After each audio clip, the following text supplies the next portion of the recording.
Trump നടപ്പാക്കാൻ ശ്രമിക്കുന്ന നയങ്ങൾ ലോകതലത്തിലുള്ള സാമ്രാജ്യത്വ ശക്തികൾ തമ്മിലുള്ള മത്സരത്തിനെ തീവ്രമാക്കും ഒരു വശത്ത്. മറുവശത്ത് അത് ആത്യന്തികമായിട്ട് അതാത് രാജ്യങ്ങളിലെ ജനങ്ങളുടെ ജീവിതത്തിന് വല്ലാതെ വലിക്കുകയും ചെയ്യും.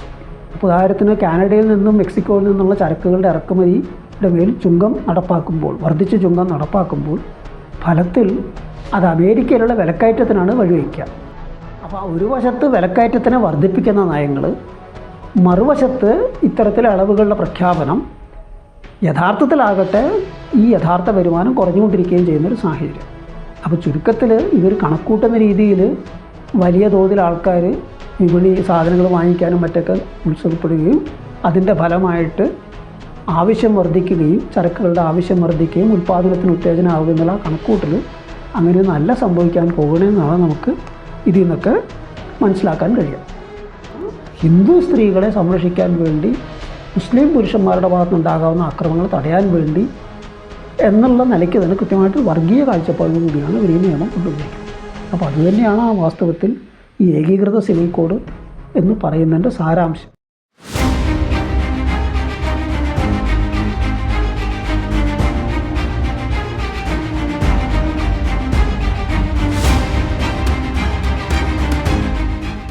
നേരും നിറവും പ്രഭാഷണ പരമ്പരയിലേക്ക് സ്വാഗതം.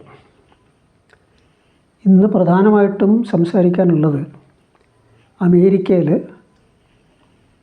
ട്രംപിൻ്റെ രണ്ടാം ഊഴത്തെക്കുറിച്ചാണ്. ആദ്യ ഊഴത്തിൽ തന്നെ അതുവരെയുള്ള അവരുടെ, അതായത് സാമ്രാജ്യത്വ ലോകത്തിൻ്റെ അംഗീകൃത ചട്ടങ്ങളും സമീപനങ്ങളൊക്കെ തന്നെ തകിടം മറിച്ചുകൊണ്ട് തീർത്തും പുതിയതും തീർത്തും വ്യത്യസ്തവുമായ ചില നീക്കങ്ങളും നിലപാടുകളുമൊക്കെയാണ് ട്രംപ് കാഴ്ചവെച്ചത്. നീണ്ടകാലമായിട്ട് അമേരിക്കൻ വിദേശ നയത്തിൻ്റെ ഒരു കാതലായ പ്രശ്നം, ഒരടിത്തൂണെന്ന് തന്നെ പറയാം, യൂറോപ്പുമായിട്ടുള്ള പാശ്ചാത്യ യൂറോപ്യൻ രാജ്യങ്ങൾ, സാമ്രാജ്യത്വ രാജ്യങ്ങളുമായിട്ടുള്ള അതിൻ്റെ ഉറ്റബന്ധമാണ്. അതിലാണ് ട്രംപ് ആദ്യം തന്നെ കൈവച്ചത്. അങ്ങനെ ഇപ്പോൾ യൂറോപ്പിനെ സംരക്ഷിക്കാനുള്ള ബാധ്യതയൊന്നും അമേരിക്കയ്ക്കില്ല. നാറ്റോ വേണോ വേണ്ടയോ എന്ന് യൂറോപ്യൻകാർ തീരുമാനിച്ചാൽ മതി എന്നൊക്കെയുള്ള പ്രഖ്യാപനങ്ങളുണ്ടായി. സാർവദേശീയമായിട്ടുള്ള പല വ്യാപാര കരാറുകളിൽ നിന്ന് പിൻവാങ്ങി. അതുപോലെ തന്നെ മറ്റ് പല സാർവദേശീയ സംഘടനകളിൽ നിന്നുള്ള പിന്മാറ്റമുണ്ടായി. അങ്ങനെ എല്ലാം കൂടി അതുവരെയും അമേരിക്കൻ ഭരണവർഗങ്ങൾ, റിപ്പബ്ലിക്കൻ ആയാലും കൊള്ളാം ഡെമോക്രാറ്റ് ആയാലും ശരി, ആര് അധികാരത്തിൽ വന്നാലും പാലിച്ചുകൊണ്ടിരുന്ന പിൻപറ്റിക്കൊണ്ടിരുന്ന വിദേശ നയത്തിൽ നിന്നൊക്കെ മൗലികമായിട്ട് ചുവടുമാറ്റമാണ് നമ്മൾ കണ്ടത്. ഇപ്പോൾ വീണ്ടും രണ്ടാം ഊഴത്തിൽ ട്രംപ് വന്നപ്പോഴും അത് തന്നെയാണ് കാണുന്നത്. മാത്രമല്ല, ഒന്നുകൂടി ധിക്കാരത്തോടുകൂടി ധാർഷ്ട്യത്തോടുകൂടി ഉള്ള സമീപനങ്ങളും പ്രഖ്യാപനങ്ങളുമാണ് കേൾക്കുന്നത്. ഒരു ഉദാഹരണമായിരുന്നു ഗ്രീൻലൻഡ് അമേരിക്ക പിടിച്ചെടുക്കാൻ പോവുകയാണെന്നുള്ള പ്രസ്താവന. ഗ്രീൻലൻഡ് എന്ന് പറയുന്നത് നിലവിൽ ഡെൻമാർക്കിൻ്റെ ഒരു കോളനിയാണ്. എസ്കിമോകളുടെ വാസസ്ഥലമാണത്. നീണ്ടകാലമായിട്ട് ഡെൻമാർക്കിൻ്റെ നിയന്ത്രണത്തിലായിരുന്നു. ഇപ്പോൾ കുറച്ചൊക്കെ സ്വയം ഭരണാധികാരം കിട്ടിയിട്ടുണ്ടെങ്കിൽ ഇപ്പോഴും ഡെൻമാർക്കാണ് അവിടെ ആധിപത്യമുള്ളത്. അപ്പോൾ അതിന് പകരം ഇനിയിപ്പോൾ അമേരിക്കൻ ആധിപത്യം സ്ഥാപിക്കാൻ പോവുകയാണ്. അതായിരിക്കും അവർക്ക് നല്ലത് എന്നാണ് ട്രംപ് പ്രഖ്യാപിച്ചത്.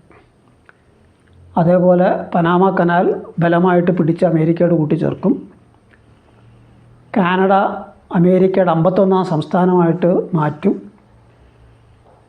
ഗൾഫ് ഉൾക്കടൽ മെക്സിക്കൻ ഉൾക്കടൽ അമേരിക്കൻ ഉൾക്കടൽ എന്നുള്ള പേര് മാറ്റും എന്നൊക്കെയുള്ള പലതരത്തിലുള്ള ധാർഷ്ട്യം നിറഞ്ഞ അഹങ്കാരത്തോടു കൂടിയുള്ള ഒരു വൻ സങ്കുചിത ദേശാഭിമാനത്തിൻ്റെ അതിൻ്റെ വലിയ പരമകോടിയിൽ നിൽക്കുന്ന നിലപാടുകളൊക്കെയാണ് ട്രംപ് ഈ ചുരുങ്ങിയ ദിവസങ്ങൾക്കുള്ളിൽ തന്നെ പ്രകടമാക്കിയത്. അതിൻ്റെ ഏറ്റവും ഒടുവിലത്തെ ഉദാഹരണമാണ് ഗസ ഇടിച്ചു നിരത്തി അവിടെയുള്ള ആൾക്കാരെയൊക്കെ പറഞ്ഞു വിട്ട് ആ പ്രദേശം മുഴുവൻ അമേരിക്ക കൈയടക്കും, എന്നിട്ട് അതിനെ ഒരു വലിയൊരു ടൂറിസ്റ്റ് കേന്ദ്രമായിട്ട് വികസിപ്പിക്കും, അതിന് വേണ്ടി വന്നാൽ അമേരിക്കൻ സൈന്യത്തെയും അവിടെ വിന്യസിക്കുമെന്നുള്ള പ്രഖ്യാപനം. അങ്ങനെ ഒരു പദ്ധതിക്ക് സമ്മതിക്കാനായിട്ട് ഈജിപ്റ്റ്, ജോർഡാൻ മുതലായിട്ടുള്ള രാജ്യങ്ങളുടെ മേൽ സമ്മർദ്ദം ചെലുത്തി വരികയാണ്. ആ രാജ്യങ്ങളിലെ ഭരണവർഗ്ഗങ്ങൾ ഇപ്പോഴും അതിന് വഴങ്ങിയിട്ടില്ല. കാരണം അങ്ങനെ പലസ്തീനുകളെ കൂട്ടത്തോടെ അവിടെ നിന്ന് കുടി ഒഴിപ്പിച്ചു കഴിഞ്ഞാൽ അതുണ്ടാക്കാൻ പോകുന്ന ആഭ്യന്തര പ്രശ്നങ്ങളെ ഭയന്നിട്ട് അവരത് എതിർക്കുന്നുണ്ട്. പറ്റില്ല എന്ന് പറയുന്നുണ്ടെങ്കിലും ഈ പറയുന്ന എല്ലാ രാജ്യങ്ങളും അമേരിക്കൻ ഭരണവർഗങ്ങളുടെ ദല്ലാളുകളായതുകൊണ്ട് തന്നെ, അതിൻ്റെ ഭരണാധികാരികൾക്ക് അവരുടെ ദല്ലാളുകളായതുകൊണ്ട് തന്നെ എന്ത് വരുമെന്ന് നമുക്കിനിയും പറയാറായിട്ടില്ല. എന്തായിരിക്കും സംഭവിക്കാൻ പോകണമെന്നുള്ളത്, അതായത് ഈ പറയുന്ന പദ്ധതി നടപ്പാക്കാൻ അവർ സമ്മതിക്കില്ലോ എന്നുള്ളത്. അപ്പോൾ ഇവിടെ വിഷയം വരുന്നത് ഇത്തരത്തിലുള്ള ഒരു നീക്കം, ഇത്തരത്തിലുള്ള സമീപനങ്ങൾ സ്വീകരിക്കുന്നൊരു വ്യക്തിയെ എന്തുകൊണ്ടാണ് അമേരിക്കൻ ഭരണവർഗങ്ങൾ മിക്കതും നല്ലൊരു ശതമാനവും പിന്തുണച്ചത്? ആദ്യത്തെ ഊഴം കഴിഞ്ഞപ്പോൾ തെരഞ്ഞെടുപ്പിൽ ട്രംപ് പരാജയപ്പെട്ടപ്പോൾ ആ പരാജയം സമ്മതിക്കാതെ അമേരിക്കൻ ജനാധിപത്യത്തിൻ്റെ ശ്രീകോവിലെന്നൊക്കെ വിശേഷിക്കപ്പെടുന്ന പാർലമെൻറ്റ് മന്ദിരം ക്യാപിറ്റോൾ ആക്രമിക്കാനും കൈയടക്കാനും ബൈഡനെ പ്രസിഡൻ്റായി പ്രഖ്യാപിക്കുന്ന നിയമ നടപടികൾ നടത്താതിരിക്കാനായിട്ട് ശ്രമം നടത്തുകയുണ്ടായി. അതിൻ്റെ പേരിൽ കുറേ കേസുണ്ടായി. അപ്പോൾ അങ്ങനെയുള്ള അവരുടെ തന്നെ എന്താ പറയുക ഭരണഘടന പ്രകാരമായിട്ടുള്ള ജനാധിപത്യ മര്യാദകളെന്ന് പറയുന്നതിനൊക്കെ തന്നെ ലംഘിക്കുന്ന ഒരു വ്യക്തിയെ എന്തുകൊണ്ടാണ് വീണ്ടും അമേരിക്കൻ ഭരണവർഗങ്ങൾ പ്രസിഡൻ്റായിട്ട് പിന്തുണച്ച് തിരഞ്ഞെടുത്തത്? കാരണം ആത്യന്തികമായിട്ട് ഭരണവർഗങ്ങൾ തന്നെയാണ് തീരുമാനിക്കുന്നത് ആരായിരിക്കണം ഭരണാധികാരി എന്നുള്ളത്. അപ്പോൾ അതിൻ്റെ കാരണം നമ്മൾ പരിശോധിച്ച് നോക്കുമ്പോൾ കൃത്യമായിട്ടും ആഗോളതലത്തിലുള്ള ചില സംഭവവികാസങ്ങൾ, ചില സാഹചര്യങ്ങൾ തന്നെയാണ് അതിൽ പ്രധാന ഘടകം വഹിക്കുന്നത്, പങ്ക് വഹിക്കുന്നതെന്ന് മനസ്സിലാക്കാൻ പറ്റും. അതിലൊന്ന് ഏറ്റവും പ്രധാനപ്പെട്ടത് ചൈനീസ് സാമ്രാജ്യത്വത്തിൻ്റെ വളർച്ചയാണ്. ചൈന ഇന്നൊരു വൻശക്തിയായി മാറിക്കൊണ്ടിരിക്കുകയാണ്, ഒരു സാമ്രാജ്യത്വ വൻശക്തിയായിട്ട് മാറിക്കൊണ്ടിരിക്കുകയാണ്. ഒരു സാമ്രാജ്യത്വ ശക്തിയായിരുന്നു, ഒരു സാമ്രാജ്യത്വ വൻശക്തിയായിട്ട് മാറിക്കൊണ്ടിരിക്കുകയാണ്. സാങ്കേതിക വിദ്യയുടെ കാര്യത്തിലായാലും കൊള്ളാം, സൈനിക ബലാബലത്തിൻ്റെ കാര്യത്തിലായാലും കൊള്ളാം, ആഗോളതലത്തിലുള്ള സ്വാധീനത്തിൻ്റെയും സാന്നിധ്യത്തിൻ്റെയും അതിൻ്റെ വ്യാവസായികമായിട്ടുള്ള മൂലധന സാന്നിധ്യത്തിൻ്റെയും കാര്യത്തിലായാലും കൊള്ളാം, അമേരിക്കൻ ഭരണവർഗങ്ങളെ ഒപ്പത്തിനൊപ്പം നിൽക്കാൻ പറ്റുന്നൊരു ശക്തിയായി അത് മാറിക്കൊണ്ടിരിക്കുകയാണ്. ഇപ്പോഴും അങ്ങനെ ആ അവസ്ഥയിൽ എത്തിയിട്ടില്ലെങ്കിൽ അതിലേക്ക് അടുത്തുകൊണ്ടിരിക്കുകയാണ്. അപ്പോൾ ഇത് ഇത്രയും കാലം അമേരിക്ക ഒരു വൻശക്തി എന്ന നിലയ്ക്ക് നിലനിർത്തി പോകുന്ന സ്ഥാനം അതിന് കോട്ടം തട്ടും, അതിന് രണ്ടാം സ്ഥാനത്തേക്ക് പിന്തള്ളപ്പെടും എന്നുള്ളൊരു ആശങ്ക തന്നെയാണ് ഇന്ന് അമേരിക്കൻ ഭരണവർഗങ്ങളെ ഏറ്റവും അധികം അലട്ടുന്നത്. ഇതിനു മുമ്പ് അത്തരമൊരു സാഹചര്യം സോവിയറ്റ് സോഷ്യൽ സാമ്രാജ്യത്വത്തിൻ്റെ കാര്യത്തിലുണ്ടായിരുന്നു. പക്ഷേ അതും ഇതും തമ്മിലൊരു വ്യത്യാസം എന്ന് പറഞ്ഞു കഴിഞ്ഞാൽ അന്ന് സോവിയറ്റ് സോഷ്യൽ സാമ്രാജ്യത്വത്തിന് സൈനിക ബലത്തിൻ്റെ കാര്യത്തിൽ, ആണവ ബലത്തിൻ്റെയും മറ്റും കാര്യത്തിൽ അമേരിക്കൻ ഭരണവർഗങ്ങളോട് കിടപിടിച്ച് നിൽക്കാൻ കഴിയുന്നൊരു ശേഷി ഉണ്ടായിരുന്നെങ്കിലും മറ്റെല്ലാ മേഖലകളിലും അത് വളരെ പുറകിലായിരുന്നു. സാങ്കേതിക വിദ്യയുടെ കാര്യത്തിലായാലും കൊള്ളാം, പൊതുവായിട്ടുള്ള സാങ്കേതിക വിദ്യയുടെ കാര്യത്തിലായാലും കൊള്ളാം, പുതുതായിട്ട് വികസിച്ച് വരുന്ന മേഖലകൾ, കമ്പ്യൂട്ടർ, IT മുതലായിട്ടുള്ള മേഖലകളിലൊക്കെ തന്നെ അതത്ര മെച്ചപ്പെട്ടൊരവസ്ഥയിലൊന്നും ആയിരുന്നില്ല. പക്ഷേ ചൈനീസ് സാമ്രാജ്യത്വത്തിൻ്റെ അവസ്ഥ അതല്ല. ചൈനീസ് സോഷ്യൽ സാമ്രാജ്യത്വം ഈ എല്ലാ കാര്യങ്ങളിലും അതിൻ്റെ ശേഷി ഒന്നായിട്ട് വർദ്ധിപ്പിച്ചുകൊണ്ടിരിക്കുകയാണ്. ഇപ്പോൾ ഏറ്റവും ഒടുവിൽ നമ്മൾ കാണുന്നത് കൃത്രിമ ബുദ്ധിയുടെ കാര്യത്തിൽ, AI കാര്യത്തിൽ വളരെ ചുരുങ്ങിയ കാലം കൊണ്ട് വളരെ ചുരുങ്ങിയ ചെലവിൽ അമേരിക്കൻ കുത്തകകൾ വികസിപ്പിച്ച AI മാതൃകകളെയൊക്കെ തന്നെ കവച്ചു വയ്ക്കുന്ന ഡീപ് സീക്ക് എന്നൊരു പുതിയൊരു മാതൃക വികസിപ്പിക്കാൻ അവർക്ക് കഴിഞ്ഞിട്ടുണ്ട്. മാത്രമല്ല അത് സ്വതന്ത്ര സോഫ്റ്റ്വെയറിൻ്റെ അടിസ്ഥാനത്തിൽ ഓപ്പൺ സോഴ്സാണ്. അപ്പോൾ അതുകൊണ്ട് തന്നെ അതിൻ്റെ വ്യാപനം വളരെ എളുപ്പമായിരിക്കും. കാരണം ആർക്കും അതിൻ്റെ സോഴ്സ് കോഡ് എടുത്തിട്ട് സ്വന്തം നിലയ്ക്ക് അത് വികസിപ്പിക്കാനുള്ള അവസരം കിട്ടും. അപ്പോൾ ആ നിലയ്ക്ക് സ്വാഭാവികമായിട്ടും അതിലേക്ക് ആൾക്കാർ ആകർഷിക്കപ്പെടുകയും ചെയ്യും. അപ്പോൾ ആ നിലയ്ക്ക് ആ മേഖലയിലും ചൈനീസ് സോഷ്യൽ സാമ്രാജ്യത്തിൻ്റെ മികവ് തെളിയിച്ചുകൊണ്ടിരിക്കുകയാണ്. അപ്പോൾ ഈ ഒരു സാഹചര്യം തന്നെയാണ് ട്രംപിനെ പോലുള്ളൊരു വ്യക്തിയെ ഭരണവർഗങ്ങൾ അവരുടെ പ്രസിഡൻ്റായിട്ട് തിരഞ്ഞെടുക്കാനായിട്ട് പ്രേരിപ്പിച്ചിരിക്കുന്നത്. കാരണം ഇതുവരെയും പാലിച്ചു പോകുന്ന രീതികളിലൊന്നും പാലിച്ചിട്ട് കാര്യമില്ല. അതിൽ നിന്നൊക്കെ തെറ്റിപ്പിരിഞ്ഞ് തന്നിഷ്ടപ്രകാരം എന്ത് വില കൊടുത്തും അമേരിക്കൻ സാമ്രാജ്യത്വത്തിൻ്റെ മുന്തിയ സ്ഥാനം ഉറപ്പിക്കുക എന്നത് തന്നെയാണ് നിർണായകമെന്നുള്ള തിരിച്ചറിവാണ് അതിനെ വഹിക്കുന്നത്.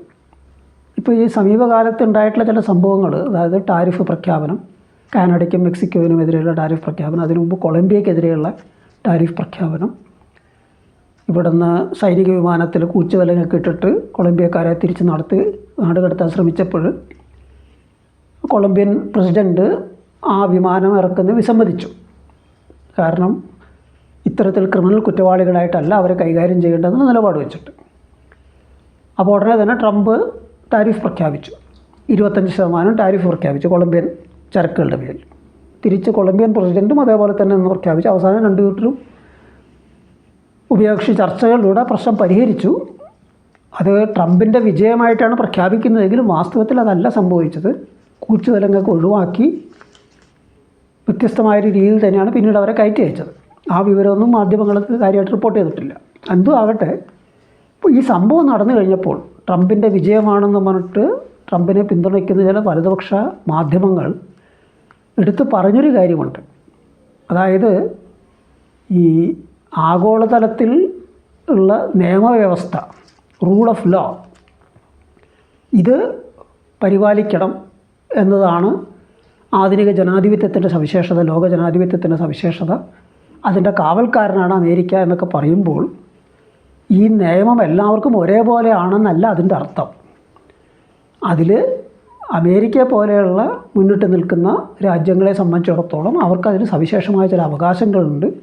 അത് നിഷേധിച്ചിട്ടൊരു കാര്യവുമില്ല. അത് മനസ്സിലാക്കാതെ പെരുമാറിയതാണ് ഇതിന് മുമ്പുള്ള അമേരിക്കൻ ഭരണങ്ങൾക്ക്. അതായത് നമ്മുടെ ബൈഡൻ്റെ ആയാലും കൊള്ളാം, അതിന് മുമ്പുള്ള മറ്റുള്ളവരുടെയൊക്കെ ഭരണത്തിൻ്റെയൊക്കെ പോരായ്മയായത്. അതുകൊണ്ടാണ് അമേരിക്ക അതിൻ്റെ പ്രബല സ്ഥാനത്ത് നിന്ന് പുറകോട്ട് പോകാനായിട്ട് നിർബന്ധിക്കപ്പെട്ടത് എന്നൊക്കെയാണ് ആ വലതുപക്ഷ പത്രം എടുത്ത് പറയുന്നത്. അപ്പോൾ ഒന്ന് നോക്കണം, വളരെ പച്ചയായിട്ട് തന്നെ അവരെന്തിനാണോ ഉദ്ഘോഷിച്ചുകൊണ്ടിരുന്നത്, ലോകതലത്തിൽ ഒരു നിയമവ്യവസ്ഥ ഉണ്ടായിരിക്കണം, ആ നിയമചട്ടപ്രകാരമാണ് കാര്യങ്ങൾ നടക്കേണ്ടത് എന്നൊക്കെ പറഞ്ഞുകൊണ്ട് അവരുണ്ടാക്കിയ നിയമമാണ്, പാശ്ചാത്യ സാമ്രാജ്യ രാജ്യങ്ങളായിട്ട് ഉണ്ടാക്കിയ നിയമങ്ങളാണ്. പക്ഷേ ആ നിയമങ്ങളെല്ലാവരും പാലിക്കണമെന്നൊക്കെ പറയുമ്പോൾ അത് എല്ലാവർക്കും ഒരേപോലെ ആയിരിക്കില്ല പാലിക്കുന്നത്. അമേരിക്കയുടെ രീതിയിൽ അത് നടപ്പാക്കും, അതിന് യാതൊരു തെറ്റുമില്ല എന്നൊക്കെ തന്നെ തുറന്നു പറയണം. അപ്പോൾ അത്തരമൊരു സാഹചര്യം അവിടുത്തെ അമേരിക്കൻ ഭരണകൂടങ്ങൾ എത്തിയിരിക്കുന്ന ഒരു സാഹചര്യത്തിൻ്റെ പ്രതിനിധി തന്നെയാണ് ട്രംപ്. ഇതാണ് ഒരു വശം, അതായത് ഈ ചൈനീസ് സാമ്രാജ്യത്വത്തിൻ്റെ വളർച്ചയുമായിട്ട് ബന്ധപ്പെട്ടിട്ടുള്ള വിഷയങ്ങൾ. മറ്റൊരു കാര്യമുണ്ട്, അത് സാമ്രാജ്യത്വത്തിൻ്റെ ആഗോളതലത്തിൽ അത് അഭിമുഖീകരിച്ചുകൊണ്ടിരിക്കുന്ന സാമ്പത്തിക പ്രതിസന്ധിയുടെ മാന്ദ്യത്തിൻ്റെ പ്രശ്നമാണ്. അത് കുറേ വർഷങ്ങളായിട്ട് നിലനിൽക്കുന്നൊരു കാര്യമാണ്. ആഗോളവൽക്കരണത്തിൻ്റെ ആദ്യത്തെ കുറച്ച് വർഷങ്ങളിൽ ഒരു വലിയ കുതിപ്പൊക്കെ ഉണ്ടായെങ്കിലും 1990കളുടെ അവസാനം മുതൽ തന്നെ പലതരത്തിലുള്ള പ്രതിസന്ധികൾ പല രാജ്യങ്ങളിലും രൂപപ്പെട്ടിട്ടുണ്ടായിരുന്നു, പല തകർച്ചകളും ഉണ്ടായി. അതെല്ലാം കഴിഞ്ഞ് നമുക്കറിയാം 2007, 2008 ആയപ്പോഴത്തേക്ക് ആഗോളതലത്തിൽ തന്നെ വലിയൊരു ധനകാര്യ പ്രതിസന്ധി, അതിരൂക്ഷമായ ധനകാര്യ പ്രതിസന്ധി ഉണ്ടായി. അതിനുശേഷം ഉണ്ടായിട്ടുള്ള മാന്ദ്യത്തിൽ നിന്ന് സാമ്രാജ്യത്വ സമ്പദ്ഘടനകൾക്ക് ഇപ്പോഴും രക്ഷപ്പെടാൻ കഴിഞ്ഞിട്ടില്ല. അപ്പോൾ ഈ ഒരു സാഹചര്യത്തിൽ ഒരുമാതിരി എല്ലാ സാമ്രാജ്യത്വ രാജ്യങ്ങളും ആഗോളവൽക്കരണത്തിൻ്റെ സമീപനങ്ങളിൽ നിന്ന് പിൻവാങ്ങി സ്വന്തം വിപണി, സ്വന്തം വ്യവസായം ഇതെങ്ങനെ സംരക്ഷിക്കാം, സ്വന്തം സമ്പദ്ഘടന എങ്ങനെ സംരക്ഷിക്കാം എന്ന ഒരു സംരക്ഷണവാദത്തിലേക്ക് നീങ്ങിക്കൊണ്ടിരിക്കുകയാണ്. ഇംഗ്ലീഷിൽ അതിനെ പ്രൊട്ടക്ഷനിസം എന്ന് പറയും. അപ്പോൾ ഇതിൻ്റെ ഭാഗമായിട്ടാണ് തങ്ങളുടെ ചരക്കുകൾ പരമാവധി കയറ്റി അയക്കുക, അതിന് തടസ്സം നിൽക്കുന്ന കാര്യങ്ങൾക്ക് എതിരെ നിലപാടെടുക്കുക, ലോക വ്യാപാര സംഘടനയിൽ പരാതി കൊടുക്കുക, അതേസമയം തന്നെ തങ്ങളുടെ സമ്പദ്ഘടനകളെ സംരക്ഷിക്കാനായിട്ട് ഇങ്ങോട്ടുള്ള ഇറക്കുമതി പരമാവധി തടയാൻ നോക്കുക. അതിന് ചുങ്കം വർദ്ധിപ്പിക്കുക, അല്ലെങ്കിൽ മറ്റെന്തെങ്കിലും കാരണങ്ങൾ പറഞ്ഞു. ഉദാഹരണത്തിന് യൂറോപ്യൻ യൂണിയൻ ഇന്ത്യയിൽ നിന്നുള്ള കയറ്റുമതി നിയന്ത്രിക്കാനായിട്ട് കൊണ്ടുവരുന്ന വാദഗതികൾ എന്തൊക്കെയാണെന്ന് നോക്കാം. ഒന്ന്, മനുഷ്യാവകാശത്തിൻ്റെ പ്രശ്നമാണ് ഉന്നയിക്കുന്നത്. അതായത് ഈ ഉൽപ്പന്നം നിർമ്മിച്ച ഫാക്ടറിയിൽ തൊഴിലാളികളുടെ അവകാശങ്ങൾ സംരക്ഷിച്ചിട്ടുണ്ടോ, അത് വേണ്ട രീതിയിൽ സംരക്ഷിച്ചിട്ടില്ല എങ്കിൽ ആ ചരക്കുകളുടെ ഇറക്കുമതി അവർ തടയും. അതേപോലെ തന്നെയാണ് ഈ ഇടക്കാലത്ത് ഇപ്പോൾ അമേരിക്ക കേരളത്തിൽ നിന്നുള്ള ചെമ്മീൻ കയറ്റുമതിയെ തടഞ്ഞിരിക്കുന്നത്. അതിന് പറയുന്ന കാരണം എന്താണ്, ഇവിടെ ഉപയോഗിക്കുന്ന വലകൾ, ട്രോളിങ്ങിന് ഉപയോഗിക്കുന്ന വലകൾ ആമകളെ നശിപ്പിക്കും. അപ്പം അങ്ങനെ ഓരോരോ കാരണം പറഞ്ഞ് അങ്ങോട്ടുള്ള ഇറക്കുമതി പരമാവധി തടയുക അല്ലെങ്കിൽ വെട്ടിച്ചുരുക്കുക, നേരെ തിരിച്ച് അവരുടെ ചരക്കുകൾ പരമാവധി ഇങ്ങോട്ട് കയറ്റി വിടാനായിട്ടുള്ള ഇവിടുത്തെ ചുങ്കവും മറ്റും വെട്ടിക്കുറയ്ക്കാനായിട്ട് നിർബന്ധം ചെലുത്തുക. ഈ ഒരു സംരക്ഷണവാദമാണ് ഇന്നിപ്പോൾ സാമ്രാജ്യത്വ രാജ്യങ്ങളെല്ലാം തന്നെ പൊതുവിൽ പിന്താങ്ങിക്കൊണ്ടിരിക്കുന്നത്. ലോക വ്യാപാര സംഘടന ഏറെക്കുറെ നാമാവശേഷമായിട്ടുണ്ട്. പേരിനത് അവിടെ ഉണ്ടെങ്കിൽ തന്നെയും അതിൻ്റെ തർക്കപരിഹാര വകുപ്പുകളൊന്നും തന്നെ ഫലപ്രദമായിട്ട് നീങ്ങുന്നില്ല. അതിന് അമേരിക്കൻ സാമ്രാജ്യത്വം കുറേ വർഷങ്ങളായിട്ട് തടഞ്ഞു വെച്ചിരിക്കുകയാണ്. അപ്പോൾ അതൊരു നോക്കുകുത്തിയായിട്ട് അവിടെ നിൽക്കണമെന്നുള്ളതാണ്, പ്രത്യേകിച്ച് വേറെ വിശേഷമൊന്നുമില്ല. അപ്പോൾ ഈ ഒരു സാഹചര്യത്തിൽ ഈ ട്രംപ് കൊണ്ടുവരുന്ന ചുങ്കം വർദ്ധിപ്പിക്കുക ഉൾപ്പെടെയുള്ള നടപടികളൊക്കെ നോക്കിക്കഴിഞ്ഞാൽ എങ്ങനെയെങ്കിലും അമേരിക്കയെ വൻശക്തിയാക്കി മാറ്റുക, അതാണ് മേക്ക് അമേരിക്ക ഗ്രേറ്റ് അഗെയിൻ, അമേരിക്കയെ വീണ്ടും ഒരു വമ്പനാക്കുക എന്ന് വേണമെങ്കിൽ പച്ച മലയാളത്തിൽ നമുക്കത് പറയാം. ഈ ഒരു നയമാണ് ട്രംപിൻ്റെ കേന്ദ്ര നിലപാട്. അപ്പോൾ അതിനു വേണ്ടി ഈ നടപടികൾ സ്വീകരിക്കുന്ന ഒരു വ്യക്തി എന്നുള്ളതിലേക്ക് തന്നെയാണ് ട്രംപിനെ അമേരിക്കൻ ഭരണവർഗ്ഗങ്ങൾ പിന്തുണച്ച് അധികാരത്തിൽ കൊണ്ടുവന്നിരിക്കുന്നത്. അപ്പോൾ ട്രംപിൻ്റെ രണ്ടാം ഊഴം എന്ന് പറയുന്നതിൻ്റെ സവിശേഷത ഇതായിരിക്കും.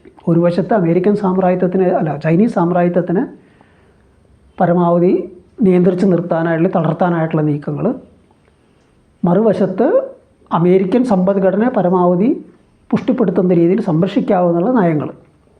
ഇത് രണ്ടും ഫലത്തിൽ ആഗോളതലത്തിൽ വലിയ അസ്ഥിരതയ്ക്ക് വഴിവെക്കുന്നുള്ള കാര്യത്തിൽ യാതൊരു സംശയമില്ല. കാരണം ഞാൻ നേരത്തെ സൂചിപ്പിച്ചതുപോലെ അമേരിക്കൻ സാമ്രാജ്യത്തായിട്ട് ഒരുമാതിരി കടപിടിക്കാൻ കഴിയുന്ന അവസ്ഥയിലാണ് ഇപ്പോൾ ചൈനീസ് സോഷ്യൽ സാമ്രാജ്യത്വമുള്ളത്.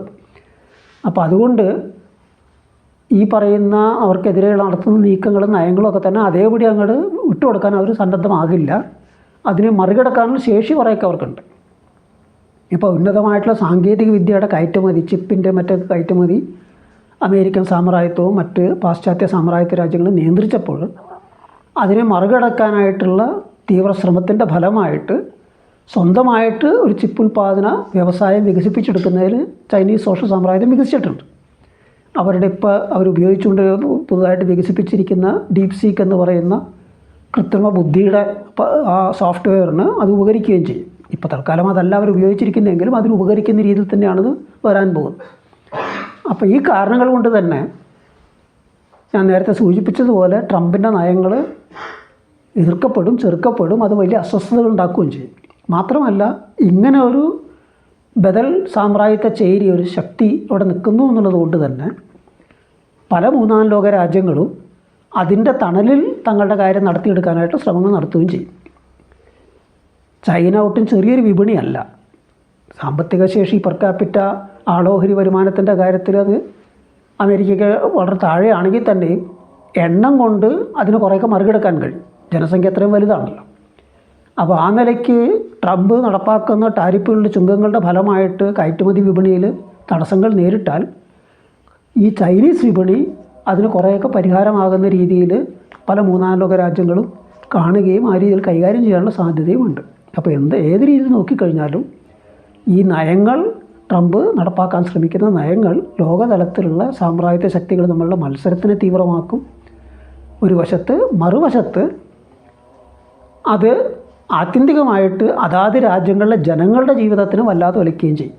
ഇപ്പോൾ ഉദാഹരണത്തിന് കാനഡയിൽ നിന്നും മെക്സിക്കോയിൽ നിന്നുള്ള ചരക്കുകളുടെ ഇറക്കുമതിയുടെ മേൽ ചുങ്കം നടപ്പാക്കുമ്പോൾ, വർദ്ധിച്ച ചുങ്കം നടപ്പാക്കുമ്പോൾ ഫലത്തിൽ അത് അമേരിക്കയിലുള്ള വിലക്കയറ്റത്തിനാണ് വഴിവെക്കുക. കാരണം വലിയ തോതിൽ അമേരിക്കൻ വിപണിയിൽ വന്നിരിക്കുന്ന ഉൽപ്പന്നങ്ങൾ ഈ രാജ്യങ്ങളിൽ നിന്നാണ് വരുന്നത്. അത് ഉൽപ്പാദിപ്പിച്ചിരിക്കുന്നത് ആ രാജ്യത്തെ വ്യവസായികളല്ല, മിക്കതും അമേരിക്കൻ വ്യവസായികളാണ്. പ്രത്യേകിച്ച് മെക്സിക്കോയിൽ കുറഞ്ഞ കൂലിക്കുള്ള അധ്വാന ശക്തിയെ ചൂഷണം ചെയ്യാനായിട്ട് വലിയ തോതിൽ അമേരിക്കൻ കമ്പനികൾ അവിടെ പോയി മുതൽ മുടക്കി വ്യവസായങ്ങൾ തുടങ്ങിയിട്ടുണ്ട്.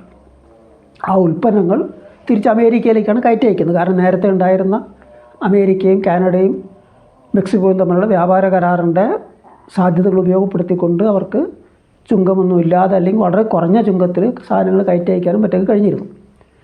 അപ്പോൾ അതിനൊക്കെ തടസ്സം വരുന്നതോടുകൂടി സ്വാഭാവികമായിട്ടും ഈ പറയുന്ന വിലക്കയറ്റം അമേരിക്കൻ ജനങ്ങൾ അനുഭവിക്കും. മറുവശത്ത് കയറ്റുമതി മറ്റു കാര്യങ്ങളൊക്കെ പണ്ടത്തെ പോലെ സുഖമായിട്ട് നടക്കാതെ വരുമ്പോഴത്തേക്കും ഈ രാജ്യങ്ങളിൽ മെക്സിക്കോ, കാനഡ പോലുള്ള രാജ്യങ്ങളിലൊക്കെ തന്നെ അവിടെയുള്ള ഉൽപ്പാദന പ്രവർത്തനങ്ങൾക്കത് സ്വാഭാവികമായിട്ടും ബാധിക്കും. അപ്പോൾ എങ്ങനെ നോക്കിക്കഴിഞ്ഞാലും അവിടെ മാത്രമല്ല ലോകതലത്തിൽ തന്നെ പല തരത്തിൽ ഈ തരം ചുങ്കം വർദ്ധിപ്പിച്ചുകൊണ്ടുള്ള എന്താ പറയുക ചുങ്കയുദ്ധം എന്നാണ് അതിനെ വിശേഷിപ്പിക്കുന്നത്, ടാരിഫ് വാർ എന്ന്. അങ്ങനെയുള്ള നീക്കങ്ങളുടെ ഫലമായിട്ട് ജനങ്ങളുടെ ജീവിതം ദുസ്സഹമാകും, വിലക്കയറ്റം വർദ്ധിക്കും. അപ്പോൾ അവിടെയും അസ്വസ്ഥത വർദ്ധിക്കും. ഒരു വശത്ത് സാമ്രാജ്യത്വ ശക്തികൾ തമ്മിലുള്ള മത്സരം കൂടും, മറുവശത്ത് ചൂഷക ശക്തികളും ജനങ്ങളും തമ്മിലുള്ള വൈരുദ്ധ്യം വിവിധ രീതികളിൽ വിവിധ രാജ്യങ്ങളിലും തീവ്രമാകുന്ന ഒരു സാഹചര്യം തന്നെയാണ് വരാൻ പോകുന്നത്. അപ്പോൾ ഇതാണ് ട്രംപിൻ്റെ രണ്ടാം ഊഴത്തിൻ്റെ ആകെ മൊത്തം വരാൻ പോകുന്നത്. ഇനി ഫലസ്തീനിൽ ട്രംപ് പറയുന്ന പോലെ ഗസയിലേക്ക് അമേരിക്കൻ പട്ടാളത്തിന് അയക്കുകയാണെങ്കിൽ വിയറ്റ്നാം യുദ്ധം പോലെ അമേരിക്കൻ സാമ്രാജ്യത്വത്തിനെ ശരിക്കും കുടുക്കുന്ന ഒരു വലിയ ദേശീയ വിമോചന യുദ്ധത്തിലേക്കായിരിക്കും അത് ചെല്ലാൻ പോകുന്നതെന്നുള്ള കാര്യത്തിൽ യാതൊരു സംശയമില്ല. കാരണം സയനിസ്റ്റുകൾ ഗസയിൽ 15 മാസമായിട്ട് അങ്ങേയറ്റം ക്രൂരമായ നരഹത്യ, തുടർച്ചയായിട്ടുള്ള ബോംബാക്രമണവും മറ്റും കാര്യങ്ങളൊക്കെ നടത്തിയത് അവരുടെ ബലത്തിലായിരുന്നില്ല. ഈ പറയുന്ന അമേരിക്കൻ സാമ്രാജ്യത്വത്തിൻ്റെയും അതുപോലെ തന്നെ മറ്റ് പാശ്ചാത്യ ശക്തികളുടെയും സാമ്രാജ്യത്വ ശക്തികളുടെയും പിന്തുണയോടുകൂടി അവരുടെ ആയുധങ്ങളും വെടിക്കോപ്പുകളും ഉപയോഗിച്ചുകൊണ്ടാണ്. അപ്പോൾ അതിനെ ചെറുക്കാനായിട്ട് ഫലസ്തീൻ ജനങ്ങൾ, അവിടുത്തെ വിമോചന പോരാളികൾ ദൃഢചിത്തതയോടുകൂടി പോരാടിയതിൻ്റെ ഫലമായിട്ടാണ് അവസാനം സയനിസ്റ്റുകൾക്ക് യുദ്ധവിരാമത്തിന് സമ്മതിക്കേണ്ടി വന്നത്. അപ്പോൾ അമേരിക്കൻ സാമ്രാജ്യത്വം ഈ പറയുന്ന രീതിയിൽ ഗസയെ കൈയടക്കി അവിടങ്ങളെ ജനങ്ങളെയൊക്കെ തന്നെ പുറന്തള്ളി അതൊരു ടൂറിസ്റ്റ് കേന്ദ്രമാക്കി മാറ്റാമെന്നൊക്കെയുള്ള പദ്ധതിയായിട്ട് വന്നു കഴിഞ്ഞാൽ അത് വകവെച്ച് കൊടുക്കാൻ ഫലസ്തീൻ ജനങ്ങൾ ഒരിക്കലും സന്നദ്ധമായിരിക്കില്ല എന്ന് യാതൊരു സംശയവുമില്ല. നീണ്ടു നിൽക്കുന്ന ഒരു ചെറുത്തുനിൽപ്പ് യുദ്ധത്തിനായിരിക്കും അത് വഴിവെക്കുക. അമേരിക്കൻ സാമ്രാജ്യത്തിന് വലിയ വില കൊടുക്കേണ്ടി വരുമെന്നുള്ള കാര്യത്തിൽ യാതൊരു സംശയവുമില്ല. അപ്പോൾ അതും എങ്ങനെ വരുന്നു എന്നുള്ളത് കണ്ടറിയേണ്ട കാര്യം തന്നെ.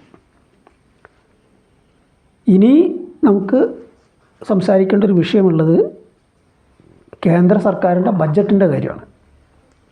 അപ്പോൾ പൊതുവിൽ ആ ബഡ്ജറ്റിൻ്റെ പ്രധാന ഊന്നൽ വന്നിരിക്കുന്നത് എങ്ങനെയെങ്കിലും ഈ പറയുന്ന ആഭ്യന്തര ആവശ്യം, അതായത് ആൾക്കാർ സാധനങ്ങൾ വാങ്ങിക്കുന്നതിന് പരമാവധി ഉത്തേജനം നൽകി അങ്ങനെ സമ്പദ്ഘടനയെ സജീവമാക്കിയെടുക്കുക എന്നുള്ള പ്രതീക്ഷയാണ്. അതിനുവേണ്ടി തന്നെയാണ് വലിയ തോതിൽ ഈ നേരിട്ടുള്ള നികുതി വെട്ടിക്കുറച്ചിരിക്കുന്നത്.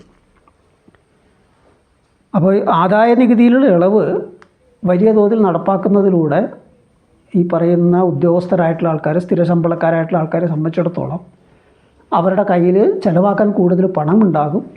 ആ പണം അവരിറക്കും. അങ്ങനെ ഇറക്കുന്നതിൻ്റെ ഫലമായിട്ട് വിപണി വീണ്ടും സജീവമാകും. അപ്പോൾ അത് ഉൽപ്പാദനത്തിനെ ഉത്തേജിപ്പിക്കും എന്നുള്ളതൊക്കെയാണ് കണക്കൂട്ടൽ. പക്ഷേ ഈ കണക്കൂട്ടൽ എത്രത്തോളം യാഥാർത്ഥ്യമാകും നമ്മൾ ചിന്തിച്ചു കഴിഞ്ഞാൽ, ആദായ നികുതി ഫയൽ ചെയ്യുന്നത്, അതായത് ആ ഫോറം പൂരിപ്പിച്ച് സമർപ്പിക്കുന്നത് വെറും 3% താഴെ മാത്രമാണ് ജനസംഖ്യയിൽ. ഇവരിൽ തന്നെ ഈ പറയുന്ന നികുതി ഇളവുകൾ, ഇപ്പോൾ നടപ്പാക്കാൻ പോകുന്ന നികുതി ഇളവുകൾ വെറും 50 ലക്ഷത്തെ മാത്രമേ ഗുണം ചെയ്യൂ.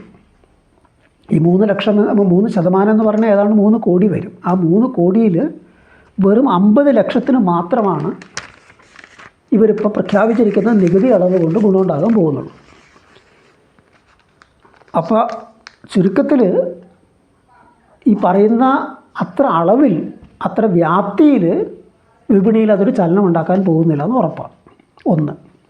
രണ്ടാമത്, ആകമൊത്തത്തിലുള്ള ഒരു സമ്പദ്ഘടനയുടെ അവസ്ഥ വെച്ച് നോക്കുമ്പോൾ അതിൻ്റെ അസ്ഥിരത, ഓഹരി വിപണിയിലുണ്ടായിരിക്കുന്ന തകർച്ച, രൂപയുടെ മൂല്യത്തിലുണ്ടായിക്കൊണ്ടിരിക്കുന്ന ഇടിവ്, ഇതെല്ലാം കാണുമ്പോൾ ഈ മിച്ച പണം കയ്യിൽ വരുന്ന ഇടത്തരക്കാരെ സംബന്ധിച്ചിടത്തോളം അതിൽ നല്ലൊരു പങ്ക് ഉടനടി ഇത് ചിലവാക്കാതെ അത് പിടിച്ചു വയ്ക്കാനുള്ള സാധ്യതയാണുള്ളത്, സമ്പാദ്യമാക്കി മാറ്റാനുള്ള സാധ്യതയാണുള്ളത്. കാരണം എന്താണ് വരാൻ പോകുന്നതെന്നതിനെ കുറിച്ചുള്ളൊരു അനിശ്ചിതത്വമുണ്ട്.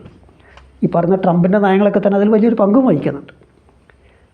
അപ്പോൾ അവിടെയും ആ രീതിയിൽ നോക്കിക്കഴിഞ്ഞാലും ഇവർ പ്രതീക്ഷിക്കുന്ന തരത്തിലൊരു ഫലം ഉണ്ടാകാനുള്ള സാധ്യത വളരെ കുറവാണ്. ഈ ആനുകൂല്യങ്ങൾ പ്രഖ്യാപിച്ചു കഴിഞ്ഞപ്പോൾ ഏതാണ്ട് അതിനു വേണ്ടി 1 ലക്ഷം കോടി രൂപയുടെ വരുമാനമാണ് കേന്ദ്ര സർക്കാർ ഉപേക്ഷിച്ചിരിക്കുന്നത് എന്ന് ധനകാര്യമന്ത്രി നിർമ്മലാ സീതാരാമൻ പറയുകയുണ്ടായി. എന്തോ വലിയൊരു ത്യാഗം അനുഷ്ഠിച്ചതുപോലെ.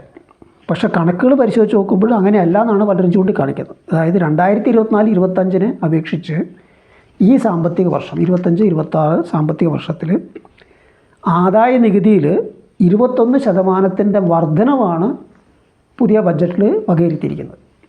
അപ്പോൾ ഈ 1 ലക്ഷം കോടി രൂപ കൈയൊഴിഞ്ഞിട്ട് 21% വർധനവുണ്ടായെന്ന് പറയുമ്പോൾ യഥാർത്ഥത്തിൽ എത്രയാണ് കൈയൊഴിഞ്ഞത്?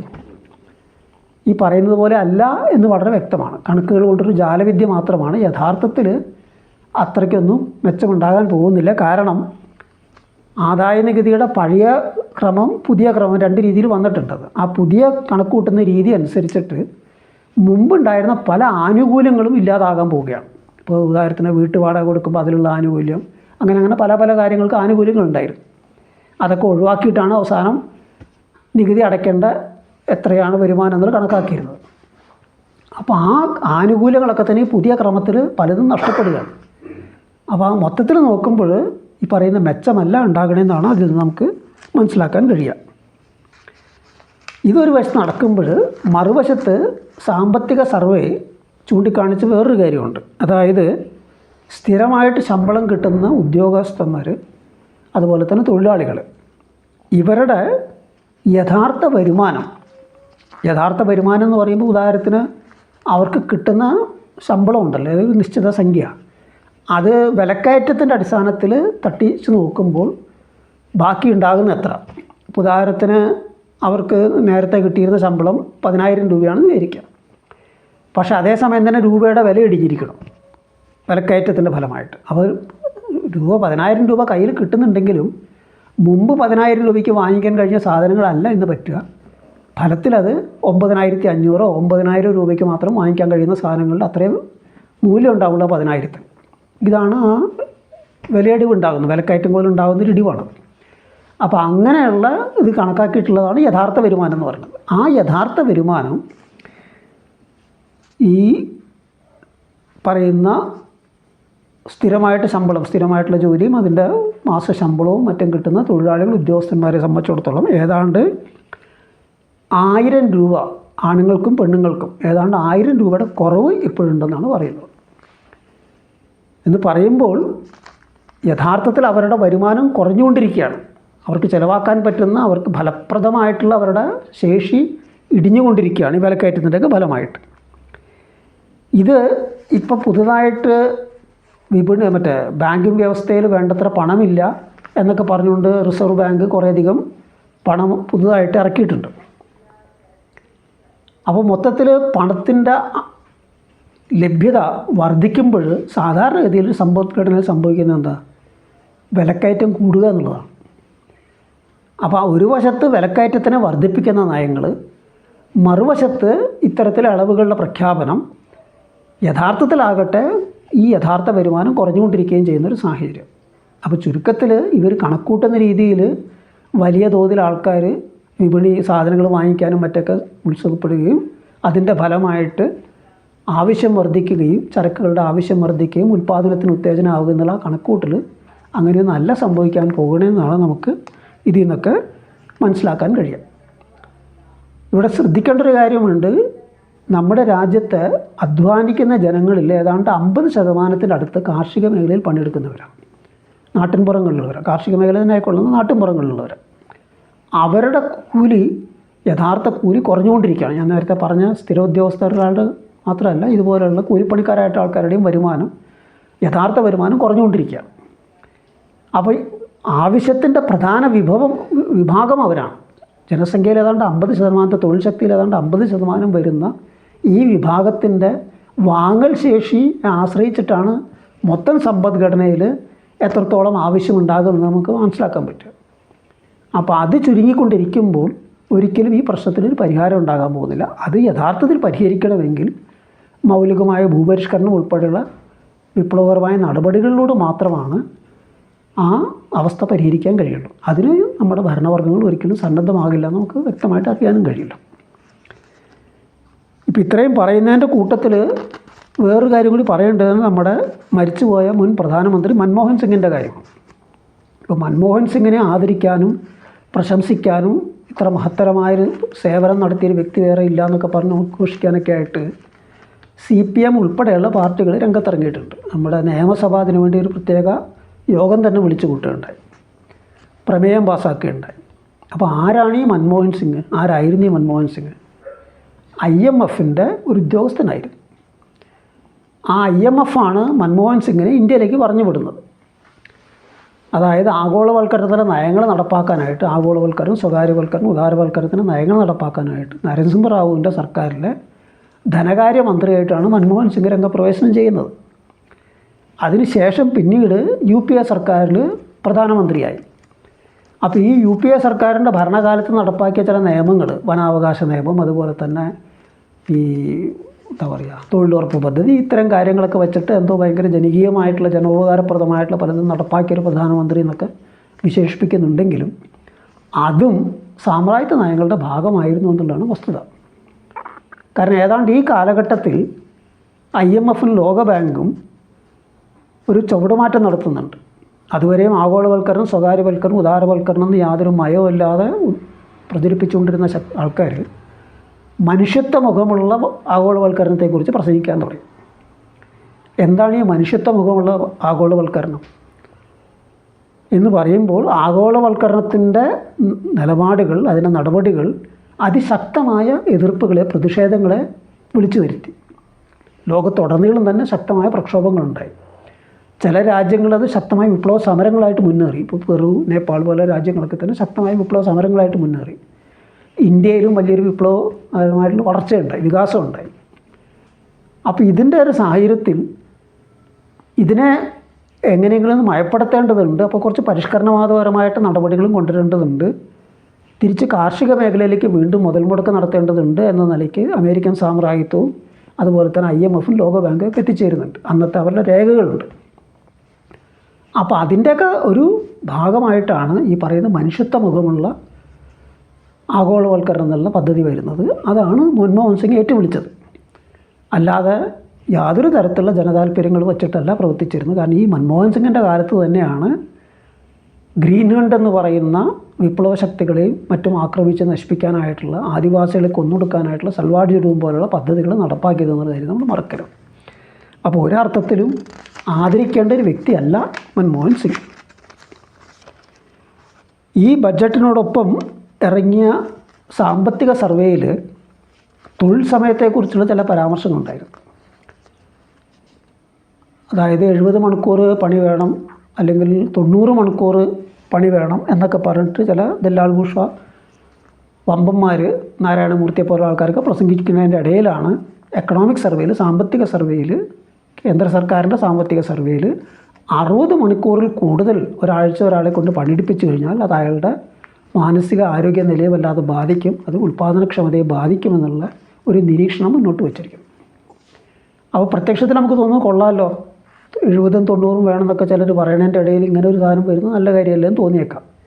പക്ഷേ 60 മണിക്കൂർ എന്ന് പറയുന്നത് ദിവസം 10 മണിക്കൂറാണെന്ന് മറക്കരുത്. നിലവിലുള്ള നിയമം 48 മണിക്കൂറാണ്. അപ്പോൾ ഫലത്തിൽ 12 മണിക്കൂർ കൊണ്ട് കൂട്ടുകയാണ് ചെയ്യുന്നത്. ഈ 48 മണിക്കൂർ എന്ന് പറയുന്നത് 8 മണിക്കൂർ പണി, 8 മണിക്കൂർ വിശ്രമം, 8 മണിക്കൂർ വിനോദം എന്നൊക്കെ പറയുന്നത് ഒരു നീണ്ട സമരത്തിലൂടെ വന്നൊരു കാര്യമാണ്. അതിന് ഭൗതികമായൊരു അടിസ്ഥാനമുണ്ട്.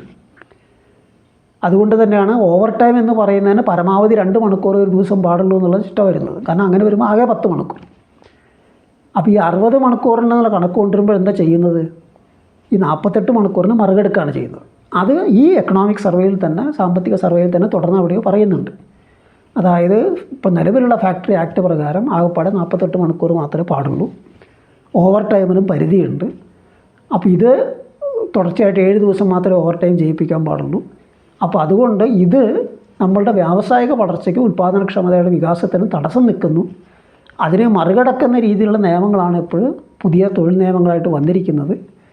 അത് ചില സംസ്ഥാനങ്ങൾ നടപ്പാക്കി കഴിഞ്ഞിരിക്കുന്നു. അങ്ങനെ 144 മണിക്കൂർ വരെ എത്തിയിരിക്കുന്നു ഓവർ ടൈം. 75 മണിക്കൂർ എന്നാണ് നിയമം നിലവിലുണ്ടായിരുന്നത്. അതിപ്പോൾ 144 വരെ എത്തിച്ചിരിക്കുന്നത് വളരെ നല്ല കാര്യമാണെന്നാണ് വേറെ സ്ഥലത്ത് അത് പറയുന്നത്. അപ്പോൾ യഥാർത്ഥത്തിൽ അത് ചെയ്യാൻ ശ്രമിക്കുന്നത് എന്താണെന്ന് നോക്കണം. ഒരു വശത്തെ 70, 90 എന്നും പറഞ്ഞിട്ട് ഈ പറയുന്ന നാരായണമൂർത്തിയെ പോലുള്ള ആൾക്കാർ ഒരു വിവാദം ഉണ്ടാക്കുമ്പോൾ അതിനൊന്ന് മയപ്പെടുത്തുന്നു എന്നുള്ള മട്ടിൽ ഇടപെട്ടുകൊണ്ട് ഫലത്തിൽ തൊഴിൽ സമയം വർദ്ധിപ്പിക്കുകയാണ് ചെയ്യുന്നത്.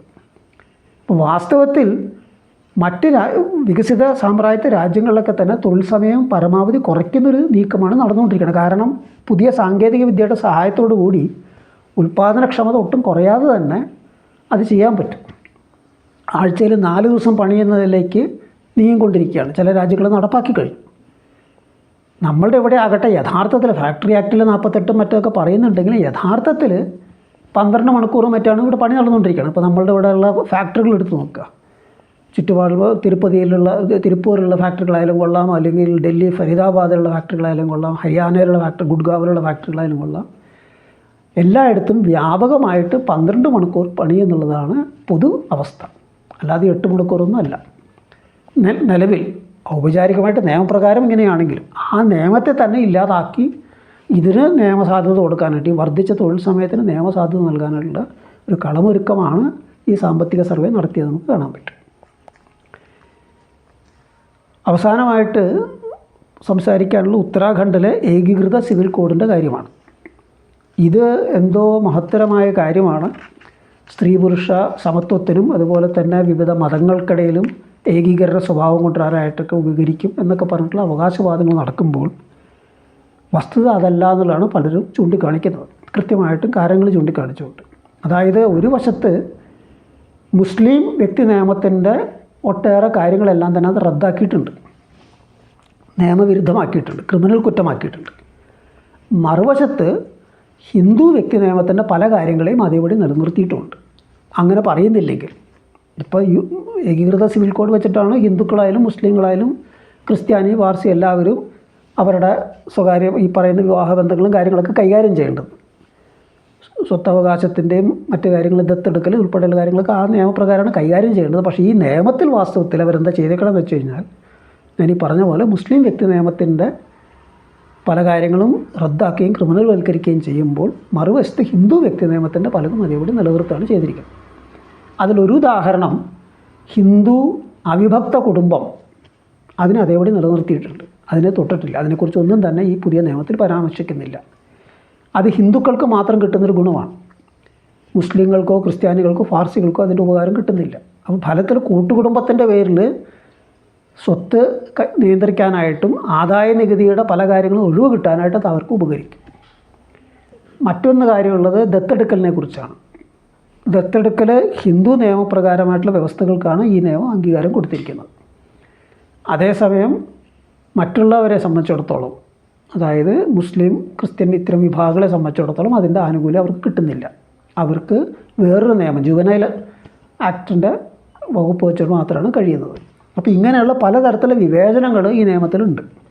ഏറ്റവും അവസാനമായിട്ട് എടുത്ത് പറയേണ്ട ഒരു കാര്യം, വിവാഹബന്ധം, ഔപചാരികമായ വിവാഹബന്ധത്തിൽ ഏർപ്പെടാതെ ഒന്നിച്ച് ജീവിക്കാനായിട്ട് പ്രായപൂർത്തിയായിട്ടൊരു പുരുഷനും സ്ത്രീയും നിശ്ചയിച്ചു കഴിഞ്ഞാൽ, ഇന്നിപ്പോൾ പലയിടത്തും വ്യാപകമായിട്ട് വരുന്നുണ്ടത്, അതിനെ വേറൊരു രീതിയിൽ ഒരു ഔപചാരിക ചട്ടക്കൂടിൽ കൊണ്ടുവന്ന് അവരുടെ സ്വകാര്യതയിലേക്ക് കടന്നു കയറുകയും അവരുടെ മേലുള്ള നിയന്ത്രണങ്ങൾ ശക്തമാക്കുകയും ചെയ്യുന്നൊരവസ്ഥയാണ് വരുന്നത്.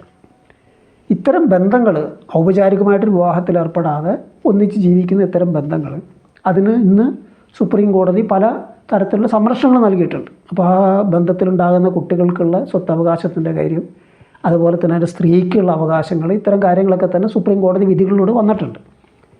അപ്പോൾ അതിനെ ഉൾക്കൊണ്ടുകൊണ്ടുള്ള നിയമനിർമ്മാണം നടത്തുന്നതിന് പകരം അങ്ങനെ ഒരു ബന്ധത്തിൽ ഏർപ്പെടണമെങ്കിൽ അതിന് അനുവാദം വാങ്ങിയിരിക്കണം, അത് രജിസ്റ്റർ ചെയ്തിരിക്കണം. അത്തരമൊരു ദമ്പതികളെ അവരെ ഒരു വീട്ടിൽ വാടകയ്ക്ക് താമസിക്കുന്നുണ്ടെങ്കിൽ ആ വീട്ടിൻ്റെ ഉടമസ്ഥൻ ആ സർട്ടിഫിക്കറ്റ് വാങ്ങിച്ച് കയ്യിൽ വച്ചിരിക്കണം. അതേപോലെ തന്നെ അവരുടെ അച്ഛനമ്മമാരെ അറിയിച്ചിരിക്കണം എന്നൊക്കെ പറഞ്ഞിട്ട് ചില കാര്യങ്ങൾ മതപണ്ഡിതന്മാരുടെ അനുവാദം വാങ്ങിയിരിക്കണം എന്നൊക്കെയുള്ള പറഞ്ഞ ഒട്ടേറെ വ്യവസ്ഥകളാണ് ഇതിൽ കൊണ്ടുവന്നിരിക്കുന്നത്. അപ്പോൾ ഫലത്തിൽ ഈ പറയുന്ന എന്താ പറയുക, മതം നോക്കാതെ അല്ലെങ്കിൽ ജാതി നോക്കാതെ നടക്കുന്ന ബന്ധങ്ങൾ, നിലനിൽക്കുന്ന ബന്ധങ്ങൾ, സംഭവിക്കാവുന്ന ബന്ധങ്ങൾ, അതിനെ തടയിടുക എന്നുള്ളത് തന്നെയാണ് കൃത്യമായിട്ട് ഇതിൻ്റെ ഒരു ഉദ്ദേശം. അല്ലാതെ ഒരു തരത്തിലും പുരോഗമനപരമായൊരു ആശയമല്ല. പ്രത്യക്ഷത്തിൽ നമുക്ക് ചില ആൾക്കാർക്ക് അങ്ങനെ തോന്നിയിട്ടുണ്ട്. അത്തരമൊരു ബന്ധത്തിനെ വ്യവസ്ഥാപിതമാക്കുന്നതിലൂടെ, അതിന് നിയമപരമായിട്ടൊരു അംഗീകാരം നൽകുന്നതിലൂടെ അത് ഗുണമല്ലേ ചെയ്യുക. കാരണം അതിലെന്തെങ്കിലും പ്രശ്നം ഉണ്ടായിക്കഴിഞ്ഞാൽ ആ സ്ത്രീക്ക് അത് ഉപയോഗപ്പെടുത്തിക്കൊണ്ട് സ്വന്തം രക്ഷ നേടാൻ കഴിയുമല്ലോ എന്നൊക്കെയാണ് ചിലർ ധരിക്കുന്നത്. അങ്ങനെയല്ല എൻ്റെ വസ്തുത. അതിന് നിലവിലുള്ള സുപ്രീം കോടതിയുടെ പല വിധികൾ അതിന് ആവശ്യത്തിനുള്ള ഉപകാരമുണ്ട്. ഇത് യഥാർത്ഥത്തിൽ ഞാൻ ഈ പറഞ്ഞ പോലെയുള്ള അന്തർജാതി ജാതികൾ മാറിയിട്ടുള്ള മിശ്ര വിവാഹങ്ങൾ, ഇത്തരം കാര്യങ്ങൾക്ക് തടയിടാൻ വേണ്ടിയിട്ട് അത് കൃത്യമായിട്ടും ഈ നിയമത്തിൻ്റെ വലിയ വക്താവായിട്ട് വന്നിരിക്കുന്ന ഉത്തരാഖണ്ഡിലെ മുഖ്യമന്ത്രി തന്നെ പറയുകയുണ്ടായി. കുറച്ച് നാൾ മുമ്പ് ഡൽഹിയിലോ മറ്റൊരു സംഭവം ഉണ്ടായിരുന്നു. ഒന്നിച്ച് താമസിച്ചിരുന്ന ഒരു കൂട്ടർ, അതിൽ ആ സ്ത്രീയെ പുരുഷൻ കൊന്നു. കൊല്ലപ്പെട്ട സ്ത്രീ ഹിന്ദുവാണ്, കൊന്ന പുരുഷൻ മുസ്ലിമാണ്. അപ്പോൾ അവരുടെ പേരെടുത്ത് പറഞ്ഞുകൊണ്ട് ഇനി ഏതോ ഒരു മുസ്ലിം ആലം എന്തോ ആണ് അയാളുടെ പേര്, അങ്ങനെയുള്ള ആൾക്കാർ ഇന്ന പേരായിട്ടുള്ള, അതൊരു ഹിന്ദു പേരുള്ള സ്ത്രീ എന്തോ ഒരു പേരുണ്ട്, ആ പേര് അങ്ങനെയുള്ള സഹോദരിമാരെയും മറ്റും ഉപദ്രവിക്കാൻ നമ്മളിനി അനുവദിക്കില്ല. അങ്ങനെ കൃത്യമായിട്ടൊരു വർഗീയ കാഴ്ചപ്പാടോടുകൂടിയാണ് പറയുന്നത്. അപ്പോൾ ഇത് നമുക്കറിയാം, ഇങ്ങനെയുള്ള എന്താ പറയുക, ഒന്നിച്ച് താമസിക്കുകയും പിന്നീട് അതിന് ശേഷം പുരുഷൻ സ്ത്രീയെ കൊല്ലുകയൊക്കെ ചെയ്ത ധാരാളം സംഭവങ്ങൾ ഇതിനു മുമ്പ് ഉണ്ടായിട്ടുണ്ട്. അതിൽ ഹിന്ദുക്കളുണ്ട്, മുസ്ലിങ്ങളുണ്ട്, ക്രിസ്ത്യാനികളുണ്ട്, എല്ലാ ജാതിക്കാരും മതക്കാരും ഉണ്ട്. അത് പ്രത്യേകിച്ച് ഒരു ജാതിയുടെയും മതത്തിൻ്റെയും ഒന്നും സവിശേഷതയൊന്നുമല്ല. അപ്പോൾ അങ്ങനെ ആ വിഷയത്തെ കാണാതെ, സ്ത്രീയുടെ സംരക്ഷണം എന്നുള്ള ആംഗിളിൽ നിന്ന് കാണാതെ, ആ കോണിൽ നിന്ന് കാണാതെ, ആ ഹിന്ദു സ്ത്രീകളെ സംരക്ഷിക്കാൻ വേണ്ടി മുസ്ലിം പുരുഷന്മാരുടെ ഭാഗത്തുനിന്നുണ്ടാകാവുന്ന ആക്രമണങ്ങൾ തടയാൻ വേണ്ടി എന്നുള്ള നിലയ്ക്ക് തന്നെ കൃത്യമായിട്ട് വർഗീയ കാഴ്ചപ്പാടോടു കൂടിയാണ് ഇവർ ഈ നിയമം കൊണ്ടുവന്നിരിക്കുന്നത്. അപ്പോൾ അതുതന്നെയാണ് ആ വാസ്തവത്തിൽ ഈ ഏകീകൃത സിവിൽ കോഡ് എന്ന് പറയുന്നതിൻ്റെ സാരാംശം. അത് ഒരർത്ഥത്തിലും സ്ത്രീകളുടെ സംരക്ഷണമല്ല അത് ലക്ഷ്യം വയ്ക്കുന്നത്, മറിച്ച് ഈ പറയുന്ന എന്താ പറയുക, ബ്രാഹ്മണ ഹിന്ദുത്വ ഫാസിസത്തിൻ്റെ നിയന്ത്രണം ഒന്നും കൂടി ശക്തിപ്പെടുത്തുക എന്നുള്ളത് തന്നെയാണ് അതിൻ്റെ ഉദ്ദേശം. അതുകൊണ്ട് തന്നെ അതിനെ എതിർക്കേണ്ടതുമാണ്. ഇത്രയുമാണ് ഈ പ്രാവശ്യം പറയാനുള്ള കാര്യങ്ങൾ. വീണ്ടും 2 ആഴ്ചയ്ക്ക് ശേഷം സംസാരിക്കാം. അഭിവാദ്യം.